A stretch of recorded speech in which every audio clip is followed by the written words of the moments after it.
Hello friends, online classes में आप सभी का एक बार फिर से स्वागत है।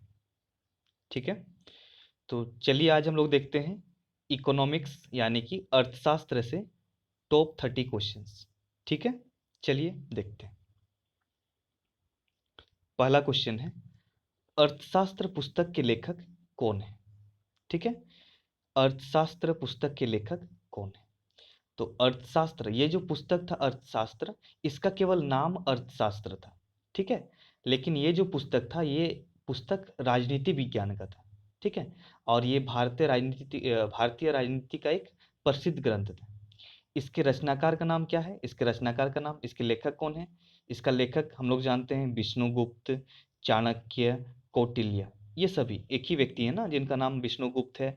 उनको हम लोग चाणक्य के नाम से भी जानते हैं और कौटिल्य के नाम से भी जानते हैं। तो थोड़ा सा देख लेते हैं कि ये कौन कौन से हैं। ठीक है, मतलब क्या, क्यों उनका नाम विष्णुगुप्त, चाणक्य और कौटिल्य पड़ा। तो इनका जो मूल नाम है, इनका व्यक्ति का जो नाम है, उनका नाम है विष्णुगुप्त। ठीक है, इनका नाम, अर्थशास्त्र पुस्तक के लेखक जो है, उस व्यक्ति का नाम, वो व्यक्ति का नाम था विष्णुगुप्त। ठीक है, विष्णुगुप्त उनका नाम था। ठीक है, उनका जो गोत्र होता है, सबका अलग अलग गोत्र होता है ना, तो उनका जो गोत्र था, गोत्र का नाम था कौटिल्य। ठीक है, जो कि कुटिल से व्युत्पन्न है।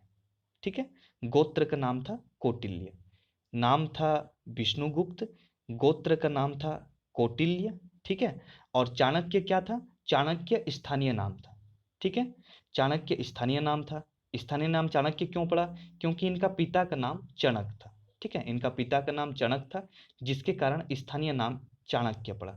ठीक है, तो अर्थशास्त्र पुस्तक के लेखक कौन है?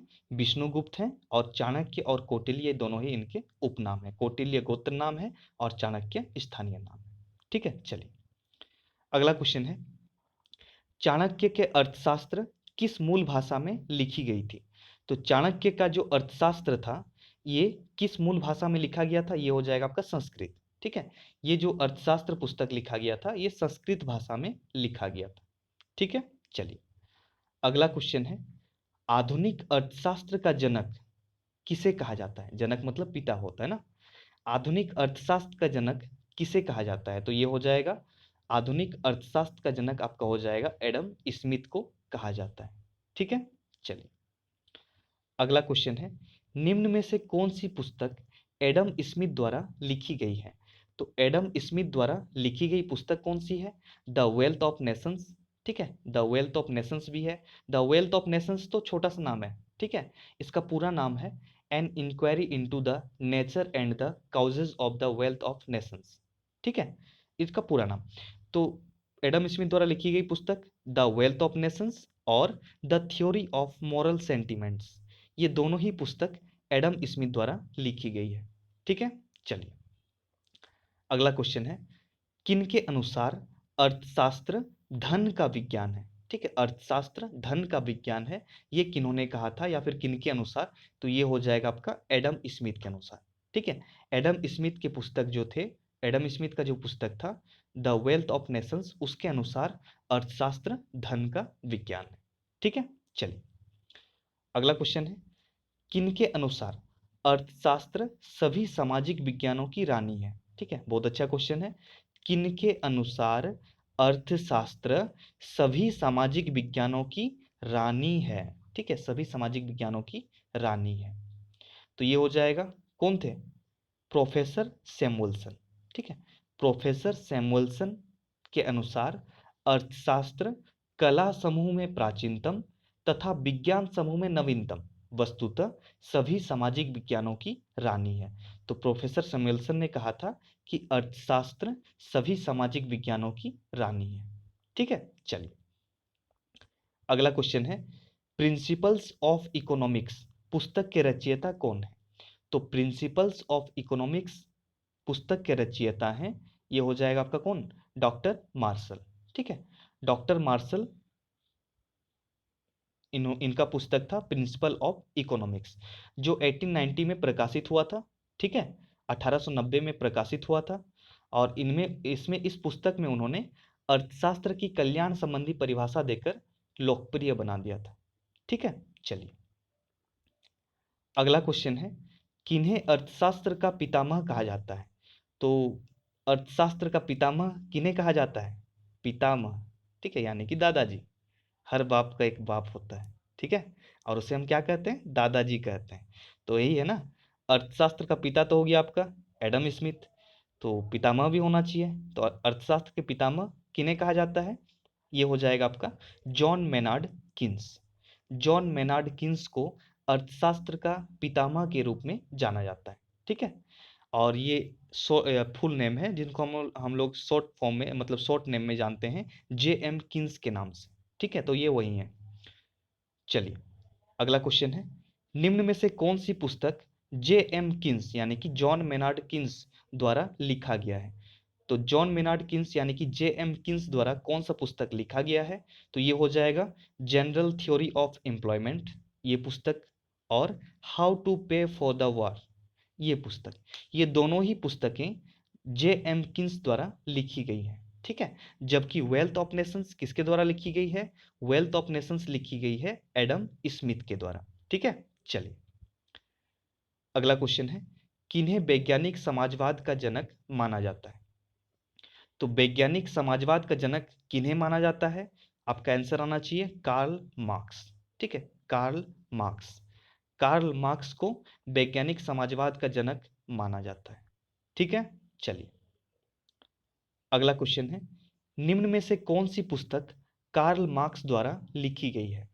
तो इनमें से कौन सी पुस्तक कार्ल मार्क्स द्वारा लिखी गई है? ये हो जाएगा आपका दास कैपिटल, ठीक है।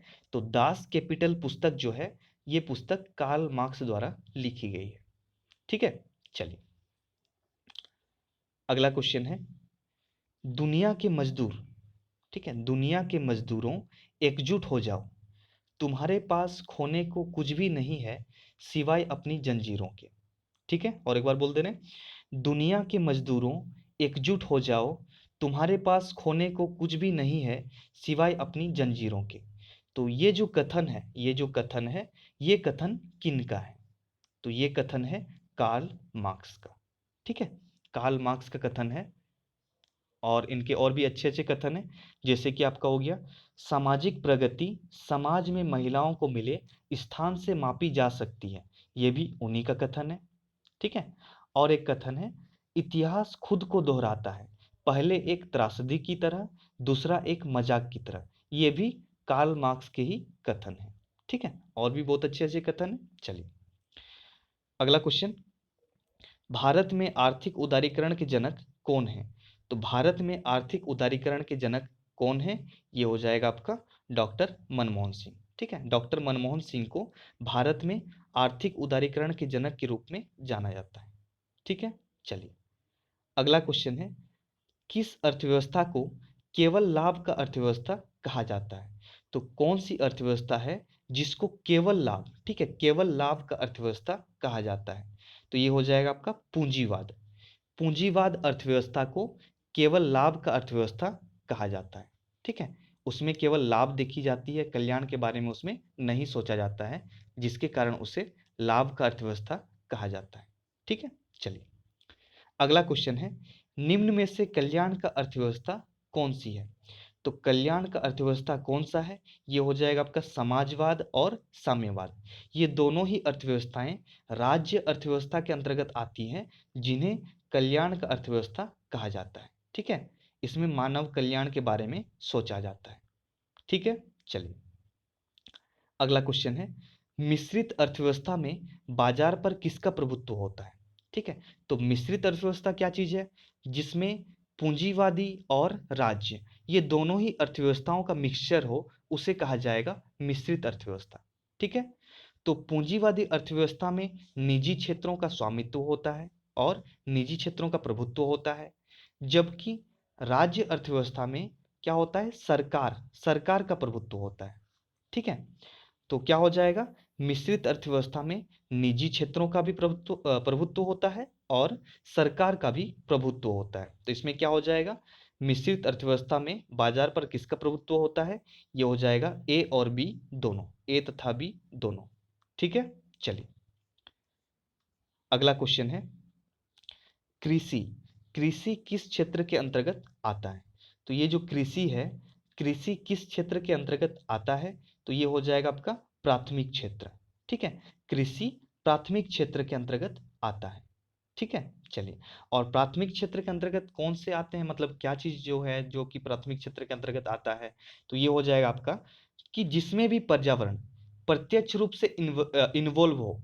ठीक है, प्रत्यक्ष रूप से इन्वॉल्व हो। पर्यावरण अगर प्रत्यक्ष रूप से इन्वॉल्व हो तो उसको हम लोग प्राथमिक क्षेत्र के अंतर्गत रखेंगे। ठीक है, जैसे कि एग्जाम्पल में कृषि आपका प्राथमिक सेक्टर के अंतर्गत आएगा। ठीक है, चलिए।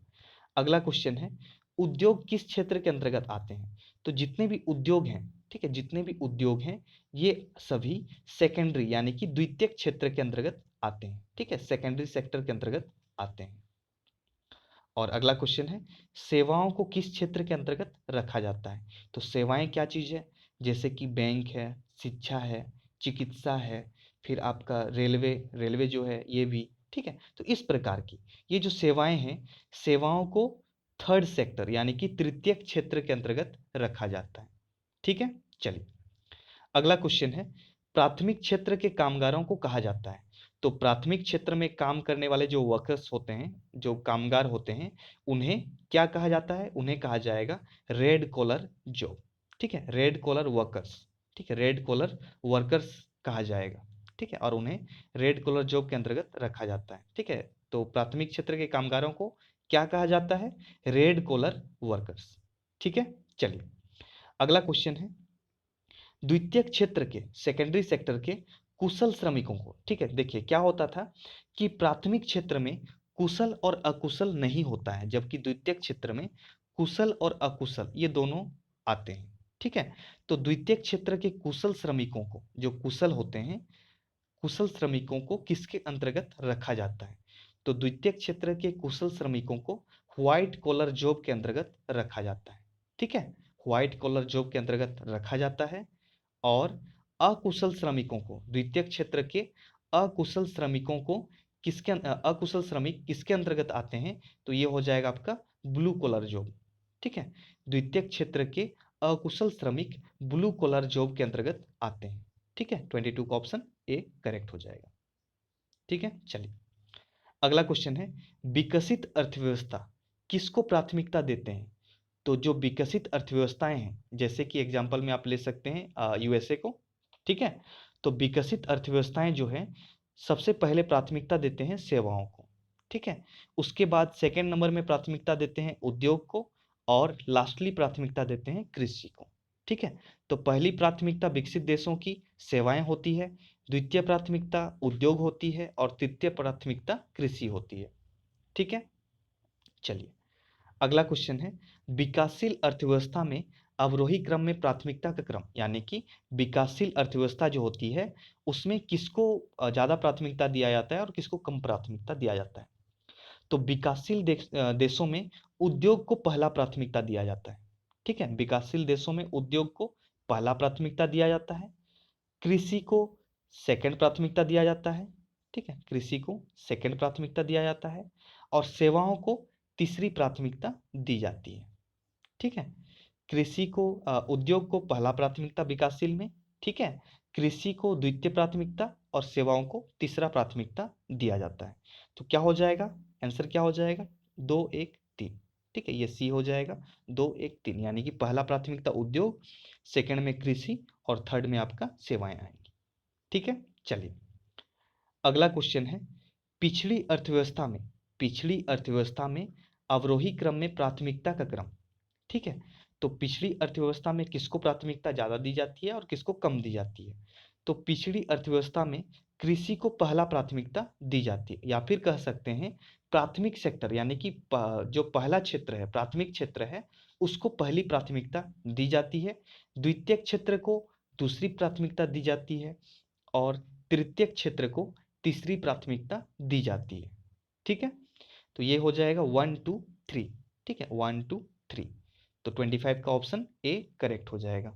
ठीक है, चलिए।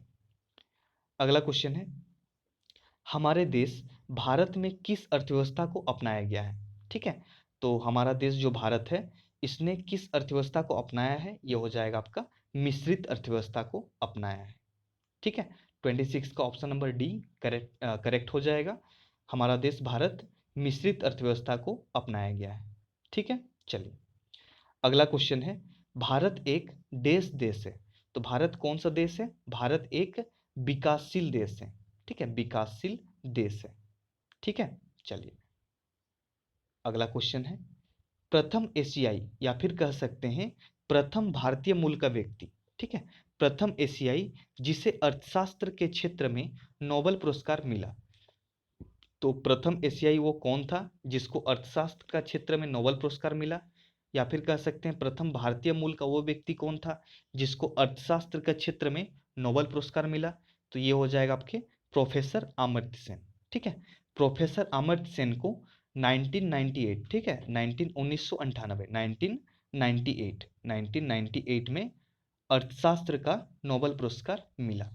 ठीक है, और ये किस लिए मिला था? उनके कल्याणकारी अर्थशास्त्र के लिए। ठीक है, चलिए अगला क्वेश्चन है, भारतीय मुद्रा, ये जो रुपया का डिजाइन है ना, रुपया का डिजाइन, ये रुपया का डिजाइन किसने दिया था? ये जो डिजाइन है, ये डिजाइन किसने दिया था? तो ये डिजाइन आपका कौन दिया था? उदय कुमार धर्मलिंगम। ठीक है, तो उदय कुमार धर्मलिंगम रुपया का डिजाइन दिया था। ठीक है, दिए थे। और ये कहाँ के रहने वाले हैं? तो ये रहने वाले हैं चेन्नई के, और चेन्नई कहाँ पर है? तमिलनाडु में। ठीक है, चेन्नई के रहने वाले हैं, और वर्तमान में क्या करते हैं बोलने से वो हो जाएगा आपका आईआईटी गुवाहाटी में असिस्टेंट प्रोफेसर, ठीक है, के पद पर है। ठीक है, चलिए अगला क्वेश्चन है, भारत सरकार द्वारा ये जो रुपया है, रुपया को किस वर्ष अपनाया गया? ठीक है, तो भारत सरकार द्वारा रुपया, ये जो रुपया का सिंबल है, रुपया का सिंबल है ना, रुपया का सिंबल, इसको किस वर्ष अपनाया गया? ये हो जाएगा आपका 2010। ठीक है, 30 का ऑप्शन नंबर बी करेक्ट हो जाएगा। भारत सरकार द्वारा रुपया का सिंबल को 2010 में अपनाया गया था। ठीक है, तो ये थे आज के 30 क्वेश्चंस। ठीक है, तो चलिए आज के लिए